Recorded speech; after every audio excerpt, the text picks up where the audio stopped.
Welcome to the next lesson on ancient Egypt. In this one, in the last one we were covering, basically going over the pyramids of the Old Kingdom era. In this one we're going to be covering, the end of the Old Kingdom and into the Middle Kingdom. Basically, one of the statues I showed you in the previous lessons was a statue of Pepi II as a kid sitting on his mom's lap. Just a little bit more about him. He is the last king of the Old Kingdom, that we know at least. And at the end of his reign, Egypt just devolves into this massive civil war. Just to bring this up, we really don't know why. How would I put this? We don't know why the civil war really started. There's a lot of theories on how it could have started. One of the first ones has to do with Pepi II himself, that he lived for such a long time that he essentially outlived a lot of his successors, and most likely had a lot of grandkids and great-grandkids that all had equal claim to the throne, and that could have thrown things into this major dynastic struggle, which is plausible. That dynastic struggle would last 130 years, I don't know. The next one, where it says threats of outside invasion, that's one that's been throughout history, yes, but let's just put it this way. I'm not very convinced of that. I already told you that the Old Kingdom era of Egypt is where they really didn't have outside threats. The only thing they could do was really that would destroy them was themselves, which is what happens in the Civil War. And now the next one, the Nile fails to flood. The Nile fails to flood. That is a very plausible one. In fact, that could cause a lot of issues, could last for a long time. To where it's a lack of a resource, it's a lack of food.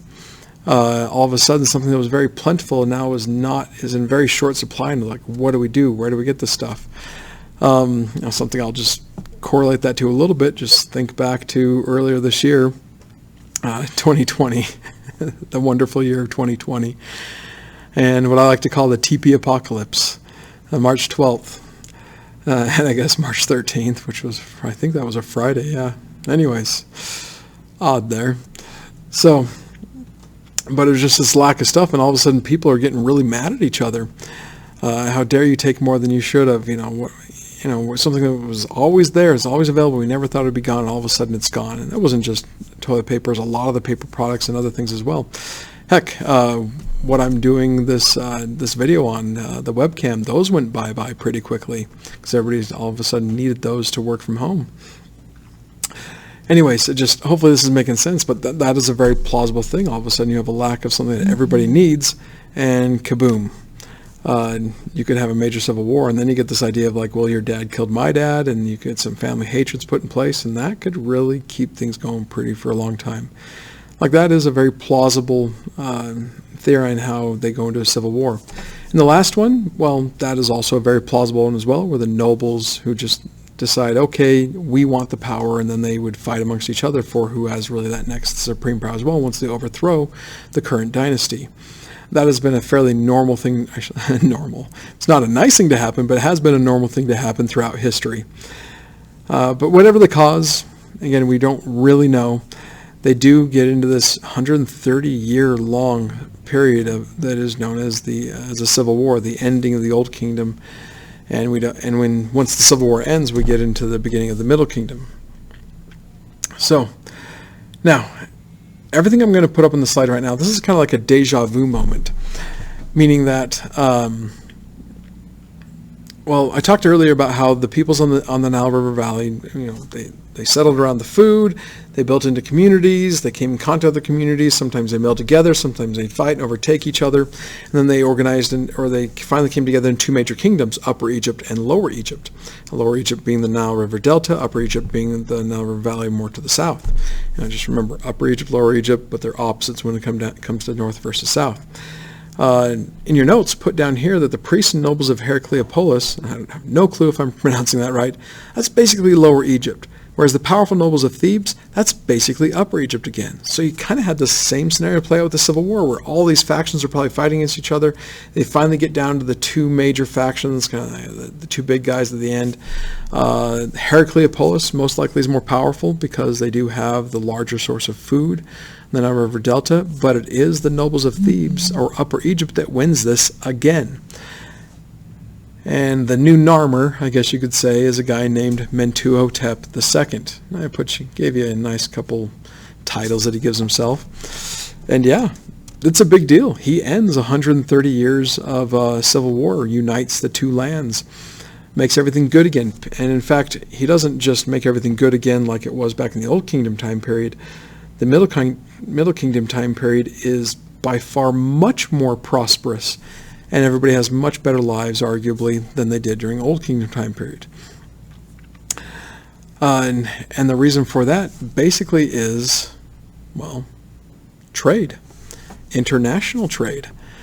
And the bellwork leading into this, the question has to do with trade and why it's such a big deal throughout all of history. And just to take a moment to just talk about this a bit, trade is huge. How do I put this? You make what you make. In this case, it's like the Egyptians with their wheat. But all of a sudden, they're getting things like, like olive oil from the Greeks, gold from the Nubians. And once you start trading with each other, all of a sudden, everybody has access to this stuff. And everyone's standard of living then goes up. That's the way our world is today. The reason why we have so much stuff is through basically trade between states, trade between cities within the United States. We don't make everything here in Utah. We don't have that capability. We rely on trade with basically businesses located in other states to make stuff for us.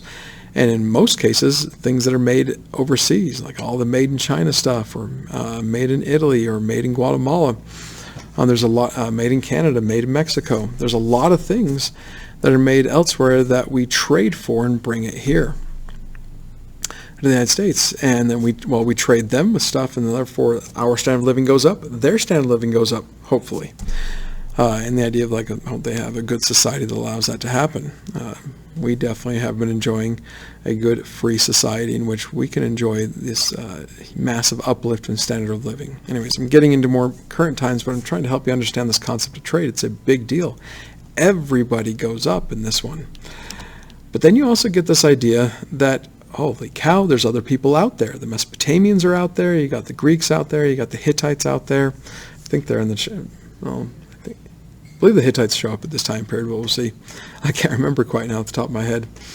But all these different peoples out there, and you realize they're just as powerful as we are, and maybe in some cases more powerful than we are, depending. By the way, Egyptians were one of the more powerful ones. But you realize, we need to make sure we have enough territory to control certain resources to make sure we're always going to have what we need to trade with others. And so Egypt, during the Middle Kingdom era, actually expands a bit, goes into the Sinai Peninsula, goes down to Nubia. Instead of, they want to make sure they're always going to have those resources from those areas available to them. And to promulgate trade or make trade more accessible, they would build canals. In fact, we know of a canal that was built between the Nile River and the Red Sea. If you look down here, it's basically kind of like right there to right there. They dug a canal to connect that. Because sea travel and sea trade is much more beneficial in the idea you can get more stuff transported than, say, by land. That's still the way it is today. Yeah. But this is a big deal. Life for the Egyptians was incredibly good overall, but so it was for everybody else too. This is the time period when you start seeing massive building projects in areas like up in Greece. And one of the major reasons for that is they're having trade with the Egyptians. All of a sudden, they're getting tons of food because the Egyptians have so much food that they don't really know what to do with it. In an area like Greece, where you don't have tons of food because there's not that great amount of arable land available, farmable land that is, once they get the Egyptian wheat, their population explodes. They start having more than enough people to do other things like build massive palaces and public works projects, and all of a sudden their civilization flourishes as well. Basically, end of the story is trade is awesome. Just across the board, trade is awesome for just bringing people up and giving us opportunities in life, I guess you should say, and access to stuff we never would have before. Now, I'm just saying that trade is awesome, yes, but there are detriments and things that can come about because of that, and essentially kind of letting yourself be known to the world. And in the Egyptians' cases, this introduces the first time in their history they get conquered by an outside people.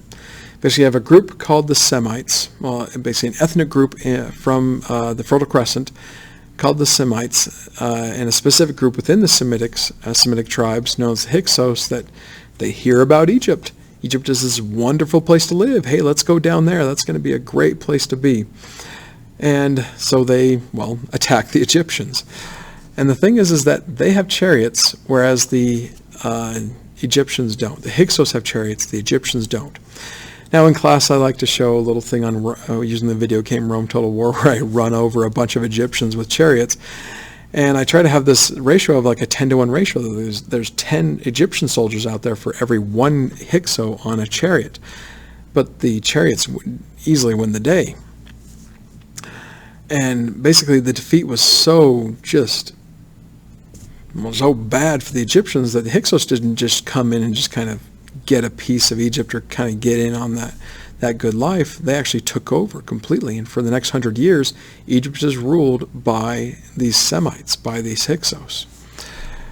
Now I like talking about this one in class. You can pause it here if you want to, but it's kind of a historical reasoning about the whole story of Joseph of Egypt, if you know that one, the biblical story. I'm not going to take time in this video lesson to go over this. I apologize, mainly because of, well, time. There's a bunch of other things. There's more I'd like to go into, and I'm trying to keep this on the short side. If you want to come and talk to me about this, feel free to do so, but it is an interesting look at this, well, very popular story within Judeo-Christianity that a lot of people I know, especially in Utah, are very familiar with. The last thing I'd like to talk about is, well, Egyptian military technology, I guess you could say. It's not in order. I'll explain as best I can, but here's the chariot. Now, the Hyksos introduced the chariot to the Egyptians, but the Egyptians definitely adapt to it and adapt the chariot themselves. And the chariot is a very dominant piece of military technology to have in the deserts of Egypt and the deserts around them, which are very flat land. And as long as you can keep that chariot going and running people over, it's kind of unstoppable. That's what you want to do with a chariot. You want to stop it. You don't want them running you over, and if you can, then you get them easily if you stop them. But what I'm basically trying to explain is with the chariot, you either run people over, and if you can't run people over, you throw something at them. Like you have the other guy there with a bow and arrow, or a javelin, or a sling, or of some sort. But this was the dominant thing to have in the militaries of both the Middle East, or the Fertile Crescent, and Egypt. Not so much Greece and Rome. They did have chariots, but they weren't dominant on a battlefield because it was too rocky of a terrain. It was hard to transport these armies. That's where you get more of your foot infantry type stuff. Now, we know a lot of what the chariots look like because, well, there's some still around. This comes from the Valley of the Kings, I believe. I was buried with one of the pharaohs there, and gives us a good idea of just how the chariots are made and what they were made of. Now, going back to, say, earliest times of Egypt, like the time period before Narmer connects the two Egypts, Upper and Lower Egypt, and this is apparently the first weapon of Egyptian times. Basically a boomerang. In hieroglyphics it's pronounced throwing stick. Then you get into spears. We talked about in class how tin was very rare, and that's one of the major components to make bronze. So if you have a metal that's very rare to make, then you don't want to use a lot of it to outfit your men. You're not going to make massive amounts of bronze armor for the Egyptians. Instead, you just do what you can and give them whatever armor you can, say of animal skins. And then use little metal you can in the most effective way possible. And the spear was and is an incredibly effective hand-to-hand weapon. It gives you essentially the length you need, the reach, I guess you could say, and it uses very little metal in the process. Now, this was a fun one to me. I remember learning about this, and I thought this was so cool. But slingers, which is a very hard thing to do, I've tried to do it myself, and it is very hard to do. I haven't tried it recently. I did it as a kid, and of course we almost killed each other. Throw it everywhere, throw it behind you. So, but I found this out. I can't remember where I found this out. I want to say I learned this when I was in college, but it could have been on a documentary of some sort. But I looked it up later. And apparently slingers, especially if you were a good one, you would actually take stones and you'd actually put carvings into them. And the reason why is when you go out to the battlefield afterwards and you see, I got that guy, I got that guy, I got that guy, I got that guy. And so you kind of get these kill counts. And so you have these slingers kind of competing for who got the most kills in a battle, kind of like superstars or athletic stars today. Probably a bad comparison there. But anyways, apparently, so I understand those rocks were all over the place in the Middle East and Egypt. Not any longer, but not too long ago, it wasn't too hard to just walk around and just try to find some of these stones that had these nice markings on them, and they're most likely from an ancient slinger. Now, bow and arrows, I don't feel like I need to explain too much about this. I think a lot of people understand the concept of the bow and arrow, but you do need to understand that bows and arrows were not effective. Well, they're effective, but not as effective as, say, a sling or even sometimes even a javelin in ancient warfare. The bows weren't that great. They didn't have that punching power. They didn't have the range they needed until, especially you get to like the idea to the recurve bows. But they still would work somewhat. But in the beginning, you usually have a lot of the stone arrowheads you see right here, especially ones like this. Once you start getting into bronze and iron, you start getting arrowheads like that. That's when it got nasty. When you got hit with an arrow, say of these ones, you could get hit by a lot of them and still probably keep going pretty well. A lot of times you can just rip it out and just be okay. Not always. But then you get to arrowheads like that, and the whole purpose of that is it does more damage coming out than it does going in. Like all of a sudden you get hit with that one arrow, and that could take you out for the battle. Well, if not just take you out for good. Now, on that same idea that the Egyptians just didn't use much metal, the hand axe became the major weapon for them, not swords. But if you needed a good close weapon, hand axe. It didn't use, again, as much metal, and it was a fairly effective weapon to have in close, although swords were better. Now, getting into swords, this is a nasty piece of work. So I'll show a nice little small buckler here. I'm going to talk more about the sword here, but this is a nasty piece of work. This is actually a sword that the Hyksos introduced to the Egyptians, just like the chariot. They had more access to metals, so they were able to do so. But this one is just like that arrowhead I showed you there. Like that weapon is not meant for basically parrying or necessarily slashing. That is meant to basically gut somebody. Like you rip the bowels out, like the point right there and the point right there. That's the purpose of it. This is not a nice weapon, and the Egyptians not too happy with the Hyksos with this one. It's like you already beat us down in one way. You're beating us down with another one. Like a bit of hatred built up over that one. But the Egyptians still adapt that weapon because they at least saw its effectiveness on a battlefield. Just the fear that a type of weapon puts that goes along with a weapon like that, and it is effective. Once you get someone, they're out. They're probably not surviving the battle, but they're definitely out of the battle. Now, last thing I'd like to show is a lot of the ceremonial stuff, and this is more from the New Kingdom time period, but like a gigantic golden battle axe and a nice ceremonial golden dagger. Not effective in any way, shape, or form, but it does show kind of the wealth that the Egyptians could really just show off because they had it. So I can only imagine how heavy that massive battle axe is. I looked this up how tall that was. I kind of forgot, but that's somewhere between 5 to 6 feet in height. So anyways, I'm going to stop the video at this point. This kind of ends this whole idea of the civil war of the Old Kingdom era into the prosperity of the Middle Kingdom, and then the end of the Middle Kingdom with the invasion of the Hyksos, just to summarize everything we just went over. And in the next lesson or two that we have, we'll be talking more about the New Kingdom era once the Egyptians kick out their Hyksos masters.